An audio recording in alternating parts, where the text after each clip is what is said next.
Hello, welcome to a video game store POX hacks number 2. So in the last video, we showed that you can connect a wire to both ends of one of the pads for one of the buttons on the PCB, and if you touch the wires together, it shorts the pad and makes the button work. So we went ahead and expanded on that and built out this project. Pretty crazy. I feel like a mad scientist. I actually learned to solder with this project. I've had a soldering kit for a while, but I've never actually used it. Let's see if we can get it in the frame here. And pardon the mess, but so this is it's about an $80 soldering iron. So it's like a nice one, but not like crazy break the bank. It's called a Yihua, Y-I-H-U-A 939D plus. And then so there's the base, the heater, and then over here it comes with this nice holder, and then it comes with the actual iron, and then it's detachable, so like you can replace the iron, and then you got your brass sponge and stuff. So that's all really good. I'm not gonna like teach you how to solder in this video. You can do that yourself. But just a few little tips. I don't know if this is like really good soldering advice, but I was getting the advice originally when I went to attach the little fine ends of the wires to the board, to tin the tip of the wire with a little bit of solder. Now that was really hard to do. I couldn't get it to work right. What I found was much more effective was to strip the end of the wire, have a little bit of the wire, kind of twist it so it's all together. You don't want them sticking out all over the place, right? You want them together. And then take a little bit of your, you need this by the way, take a little bit of your flux. I have rosin paste flux here, comes highly recommended. And I just have a kit of paintbrushes, just inexpensive paintbrushes, and paint a little bit of flux on the tip of your wires. And what flux does is when the solder is hot, it spreads out wherever the flux is. So if you want the solder to go on the tip of your wire, paint the tip of your wire in flux. And then what I did was, let's just go over this. So what I did was, first I made these little ridges, or these little mounds of solder on either side of the contacts. And you'll notice there's like a cut here.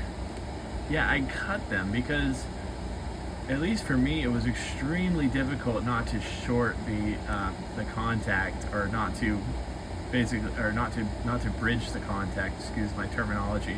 So okay, this is called an interdigitated pad. All right, interdigitated just means it's one pad, but it's like separated with this little squiggly line here going down the middle, right? And when you press the button, there's like a little conductive circle-y thing that touches both sides and bridges the gap there, so it shorts the pad and completes the circuit or whatever. All right, so I was putting the solder down, and it was really hard for it not to like go over the little very small gap. So what I did was I just cut into it. I have an X-Acto knife, or this is just like a Walmart brand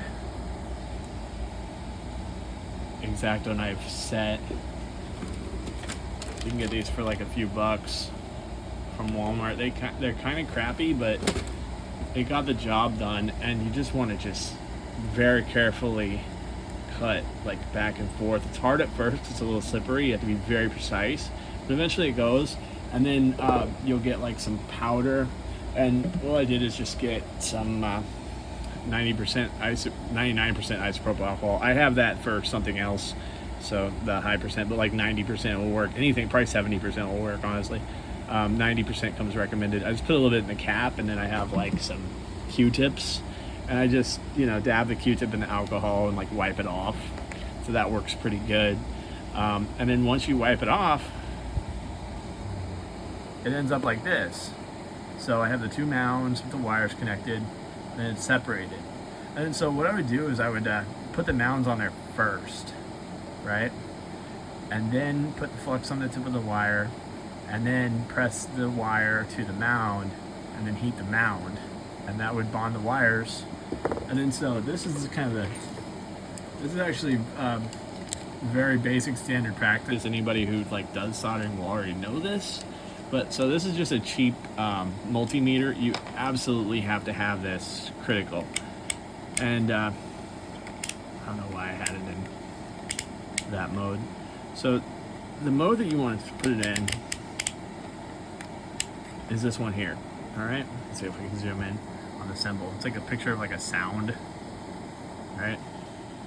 And then you want your black one in the COM port, and you want your red probe in the VMA or whatever port. Sorry if I'm butchering the terminology here, but so once you turn it on and you put it into that mode, that is continuity mode. And so what that does is it tells you if there's continuity between whatever's in the two tips of the probes. And the way you can test that is by touching the tips of the probes together, and you will hear a noise. See? Hang on. You got to really touch them. Hear that?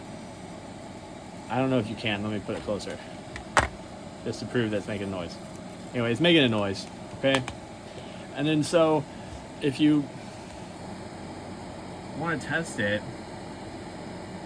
a lot of the time I would accidentally short the pad by, like, you know, bridging it. Bridging it is when you put a little bit too much solder and it connects it to something else that you didn't want to connect to. That's called bridging.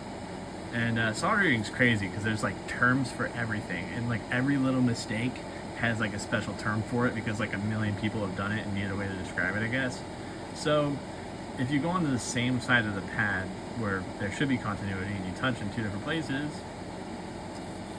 it beeps. Or if you touch the wire and the pad, it beeps, which is good. And you can do that for both sides, right? And the way you make sure you didn't accidentally bridge or accidentally short the pad is you just touch both sides, right? So if there's a mistake, it'll beep right when you do this. And then you just take your X-Acto knife and cut. You have to be extremely careful when you cut, and I'll show you why. This one's not so bad. So like right here, let me turn off my thing so I don't like cause any damage. All right, so right here, this is the trace coming into the pad. This is like the wiring. And then there's a couple other traces. Sometimes there's three, and sometimes there's more. Like this one has three. So you have two traces coming into the right pad here, and you have one trace coming into the left pad, the left side of the pad. And you have to be extremely careful not to break those traces. There needs to be continuity from the pad to your wire and to all the traces that are touching that side of the pad. So to be extremely careful, because like some of them, see if I can find one of them that's like it. Hang on. There's one that's like really bad. I believe it's yeah, this one. Hang on, it's like a bunch of wires in the way. Yeah, so this one was really bad, and you can hardly see it. I did like a bad job, kind of, but if you look, find a pointy thing. If you look right around here, there's actually a trace here and a trace here, and they're very close together. So there's two separate traces very close together with a very small gap in between them. And I had to kind of cut between that to separate them, right? And then I kind of came down to the left a little bit. See if I can give you a better view. Yeah, I had to kind of come down to the left because there's some more traces. There's a trace right here, and then there's another trace like right around here. And you have to make sure, you know, all the traces are going in where they need to. You know, trace here, trace here. I believe there's a trace down here somewhere under this wire, and there's a trace over here and a trace here. So you have to be careful that all the traces are going to what they need to do when you cut. So you really need to map out where you cut carefully. All right. And this one, it's really a butcher job, but so you don't actually have to cut that deep. On most of these, I prefer to cut deep enough to where you can see the green. You have to be careful not to cut too far, because there's other components and wiring on the other side of the circuit board. So if you cut too deep, you might damage something on the other side. And then here, this is actually cut like right around here. And you know, it's really a butcher job, but it works. And you know, excuse my poor soldering. Like I said, this is actually the first time I've ever soldered, so I did my best. All right, and then what happened to me? This was my test unit. I actually repaired it. I'm not sure, but I couldn't get it to work until I made sure that let me step back for a second. So in order to study this board, I had actually ripped off the wires connecting the battery to the board and connecting the speaker to the board. That allowed it to come free, so I could really flip it around and look at it without having this like annoying thing constantly attached to it, right? And what prompted me to do that was, while I was tinkering with it originally, one of the battery wires broke off, and I didn't have my soldering iron. I didn't have I hadn't gone through the learning curve yet, so I was like, okay, the battery wire broke off, so now I can't get it to work. So I was just like, I'll just rip the rest of them off and use this for like research. And I was gonna actually destroy it by just destroy it for science, like dissecting the glob and stuff. But I'm glad I didn't, because I was able to resurrect this unit, which is great. You want to be really careful with these battery wires specifically, because the solder connections are really poor. They're also corroded, and they break off. They're barely soldered on. They break off so easily. If you look at them wrong, they break off, and you have to resolder them. But they just solder like here and here. It doesn't matter which side of that little metal piece you solder them onto. And then here, this is where it's like tricky. Hang on. Oh shoot! I just put force on it. I don't want to. Okay, so the black one goes, so like there's one little tiny bump right here, and there's one little tiny like notch bump right here, and in between there's like a resistor or like some component. So you have to be really careful that you don't bridge that point where you're connecting your wire to the resistor, where you could mess something up. So you just solder those on. Again, just for your reference, the little circle-y part, the D-pad's over here. So black one's here, red one's here. Don't get those mixed up. Now, after I did that, soldered those back on, and I borrowed a screen from another good unit, because, well, once I thought this unit was destroyed, I was like, what the hell, just go ahead and dissect the screen. I dissected the screen to like study it. Sorry, we don't need that. There's a freaking piece of plastic under my chair. Anyway, we don't need to go into details about this screen right now, but when I did that, it didn't work, because I'd also ripped off the speaker. I don't know if it works without the speaker, but it didn't work. I didn't get it to work until after I went ahead and fixed the speaker. So the speaker is a pretty simple one. If you flip it up, or where's it go? Okay. See if I can remember. Yeah, so these wires, hang on, let me flip it around for you so you can see better. Okay. Alright, so these wires come from the speaker. Alright? And there's two parts of the speaker. There's a little inner circle, and there's like the outer ring, okay? And you have to just make sure that you put the inner circle one where it goes, you put them in the right one. So like, just to show you, because on most of the units, these wires are like wound together, like twisted around and braided, so it's really hard to tell which one goes where. But the wire I'm pulling is the outer ring, and that's this one. I'm pointing at my phone like a dummy. That's the top here. Or again, for your reference, the D-pad's over here on the top left. So I have it like upside down and backwards. But this is the outer ring. This is the inner circle. Okay. Outer ring, inner circle. Just so you know, because there's a good chance that you'll have to repair that at some point if you go tinkering with your POX. And I don't know if it works if it's like that. So, all right. And then I use these DuPont connectors. So like, if you take one of these actually come off.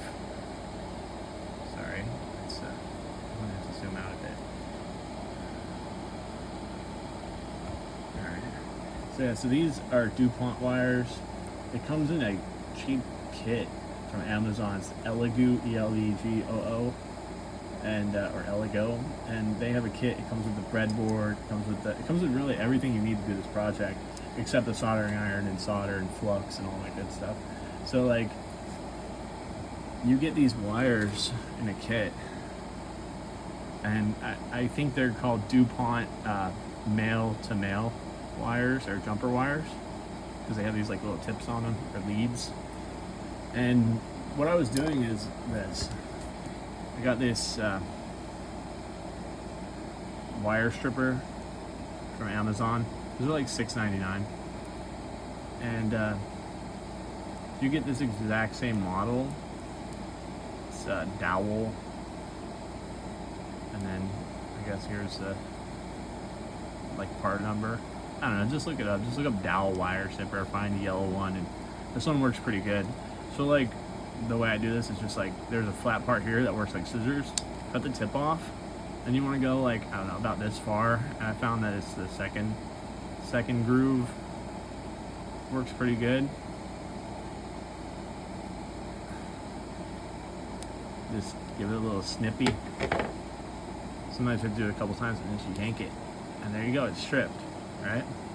And like, these wires tend to like fan out. Sorry, it's not a very detailed view right now. These wires tend to like fan out, so you want to like kind of like twist it together a little tiny bit. I'm just kind of like pinching and rolling it, and then you want to paint it with your flux, like I was showing you earlier. So like, literally just get the flux on your brush, on like a paintbrush, and freaking paint it on there. Then when you go to solder it on there, it goes pretty good. What else? So yeah, we went ahead and did that. And then this is a breadboard, and these are buttons. So basically the way this works is,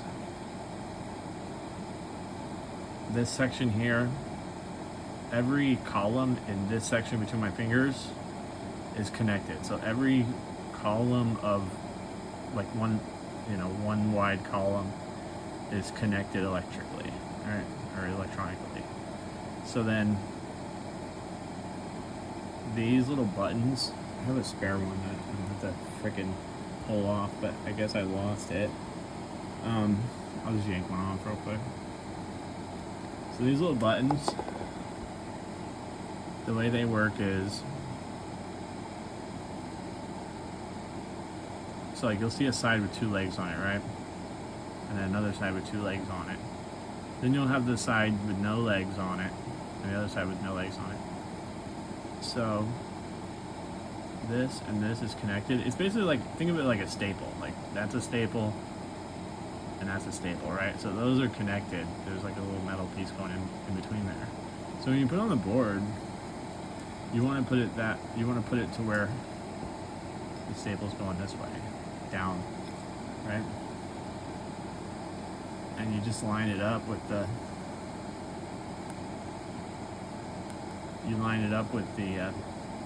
end of your wires, put it in the same column. It has to be in the same column. And it's hard to do with, okay? So like, this little probe here, or little wire here, is one half of one of the buttons, right? And it goes down and touches one of the pins on half of the button, right? And then the other half of the button's another one, and it does the same thing here. And when you press the button, it connects both of these rails together, okay? It shorts it or whatever.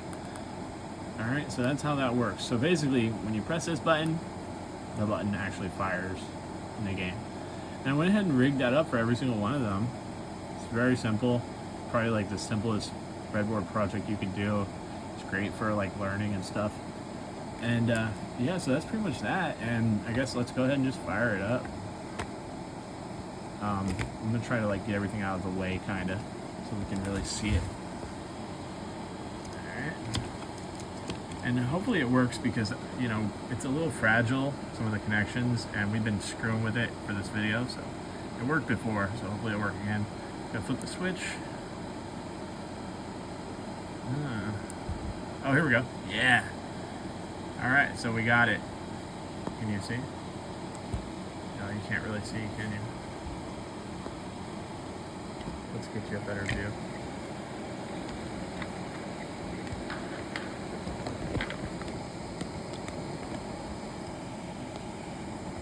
All right, perfect. All right, and then we'll just go through every button. This is left. Or no, this is up and down. I don't know why the up button's not working. Did I unplug that one? Oh yeah, I unplugged it to show you. And I did this for a reason, like this. So, you know, the wires that we made coming off the board where we cut one of the tips off and then soldered the bare wire onto the board. The other end is a male, and then this is a female to male DuPont cable. These come connected, like glued together in like, you know, ribbons or whatever. And you can just like peel them apart. You need 18 of them to do this. You need 18 of everything. You need 18 of the little wires, 18 of these ones with the connecties on it. Alright, so that's connected up. So we press this, we get a noise. Alright, let's move this crap out of the way. Alright, so that's up. Oh, no, sorry, that's left. This is right. This is up and down. Don't do anything in this menu. This is the power button, the on-off button. So the way that works is you hold it down, it turns the unit off. Hold it down again, it turns it on.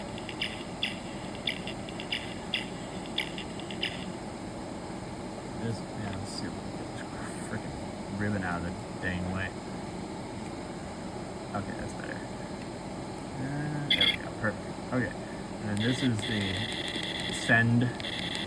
And what that button does is when you turn RF on, and when you go into battle and put your guy in the gate or whatever, or when you go into battle, you hold the send button or you press the send button a few times and it puts your guy in the gate, or it puts him, you basically broadcast your POX and then it shows a picture of him there. I mean, he's like in your gate or standing, he's basically protecting your PCU, right? He's ready to fight. And you can have a lineup of 4 of them that you made that will fight to protect your PCU from invaders when the RF's on and when you go into battle mode.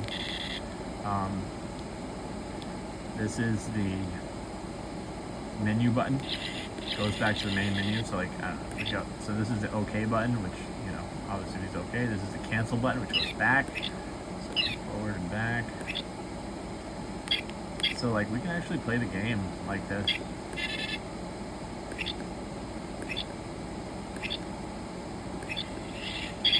All right.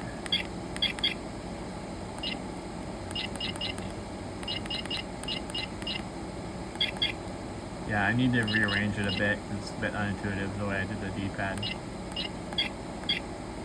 But you get the idea. Let's go fight somebody real quick.